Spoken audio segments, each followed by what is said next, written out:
welcome back to my channel. I am Amber from Amber's Books and More, and today I have another Top 5 Wednesday. So if you don't know what Top 5 Wednesday is, please check out the links below in the description bar.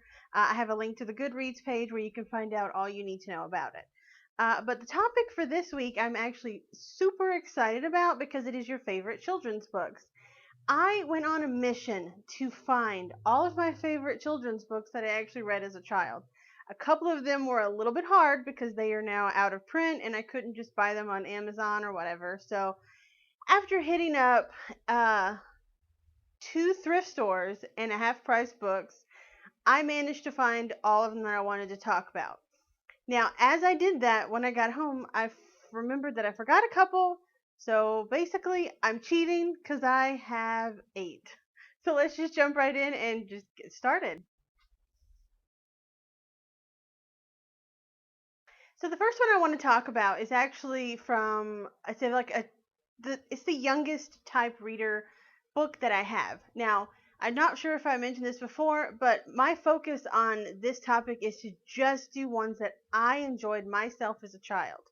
I don't want to do any children's books that I enjoyed later in life, like Harry Potter and whatnot, because I really wanted to focus on when I was a kid, because I was a kid a lot earlier than a lot of booktubers, being born in the early 80s and being in my mid 30s.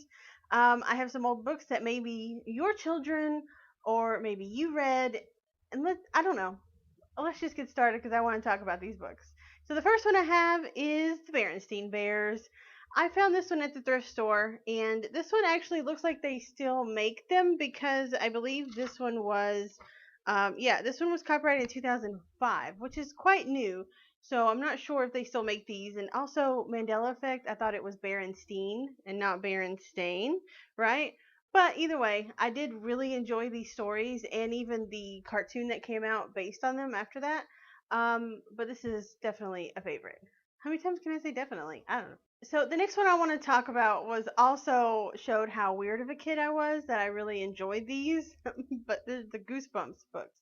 This one in particular was one of my favorites. It wasn't my absolute favorite, but this is the only one I was able to find at the thrift store. So this one is The Haunted Mask, and these were by R.L. Stine, and they were basically just little scary stories. They were very short. I believe this one has a little over 100 pages, but the writing is just really big. And also I like the way that he did this, like blood here, and I thought that was really cool. But I love this. I loved these, and I was a creepy kid. Sorry. So the next one I want to talk about is actually one that I have had in my collection for a while because I wanted to get it a few years ago because it was one of my favorites as a kid. And that is called This Place Has No Atmosphere. Atmosphere by Paula Danziger. This is about a girl that it's set in the future, so it's kind of more sci-fi, and her family moves to the moon where people live now.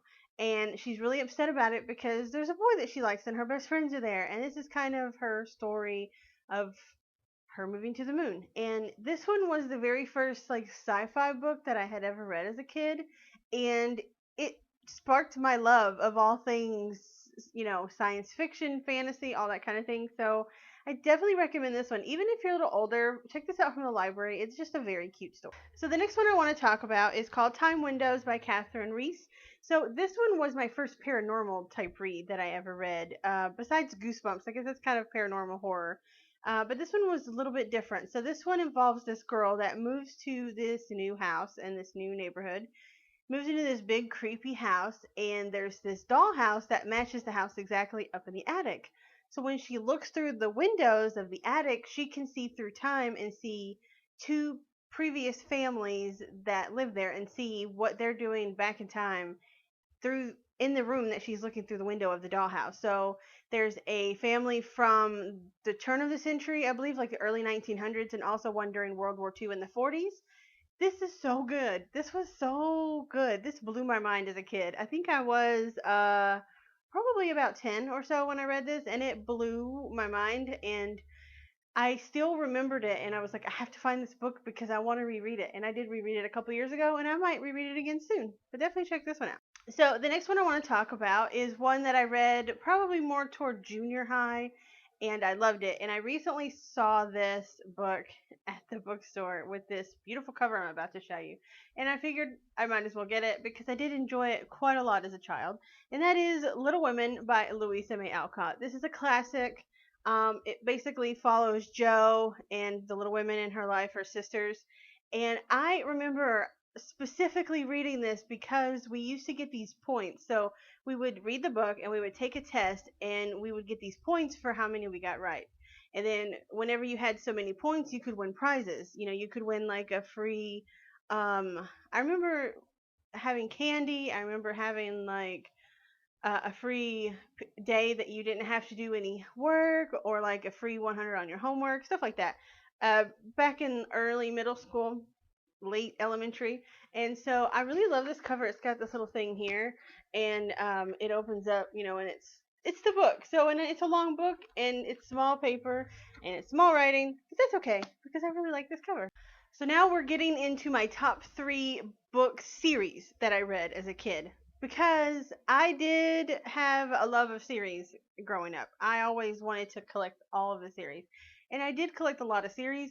I didn't collect all of these, but this is a twist, and this is crazy. So basically, the Fear Street novels by R.L. Stine. This, do you see this? This looks very modern, right? Hardcover. This was just done last year. He is still making Fear Street novels, and I had no idea. I had no idea. I was like flabbergasted when I found out. This one's called The Dead Boyfriend, and I remember actually there was one about a girl, and it was her next door neighbor that she thought was crazy, like something was going on. That one was my favorite. I can't remember the name of it, but this kind of has a vibe of that, like with a boyfriend though. And I cannot believe that he is still publishing these. That is ridiculous and crazy, and I'm so excited to read this one. So when I go back in time in my brain and I think about some of the first books that I ever remember enjoying, one of those has to be The Babysitter's Club. Now, I found The Babysitter's Club at Half Price Books, so they still sell them even though they're not made anymore. And they had basically the whole series at Half Price Books, so I was able to go through and find which one I remembered to be my very favorite one. My very favorite one was Marianne versus Logan, where, spoiler alert, Marianne and Logan break up. And I was so invested. This was like the first couple that I would say that I shipped in a book, right? So I was devastated when I read this book. And I remember, like, even when I had given a bunch of these books, I had the whole series, and there's like 200 of these, okay? I gave the whole series to the library, but I kept this one for years. I don't remember what happened to it, but I got this for like $1 something at Half Price Books, and I'm so happy. Like, it brings back so many memories. Even like going in, and in the back there's things like this.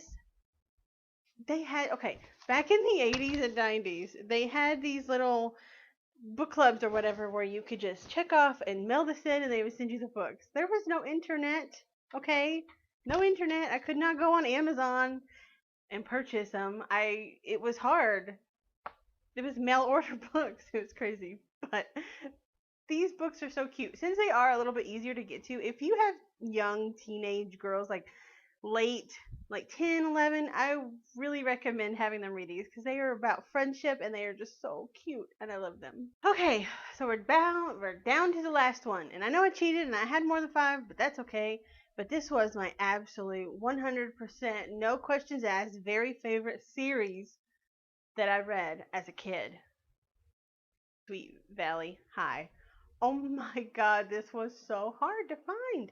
Holy crap. And this one definitely was not one of my favorites. In fact, this one's about Jessica. Jessica was not even my favorite twin. I liked Elizabeth.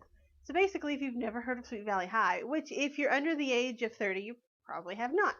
But Sweet Valley High was a series of books about these two identical twins, Elizabeth and Jessica, and their life, basically.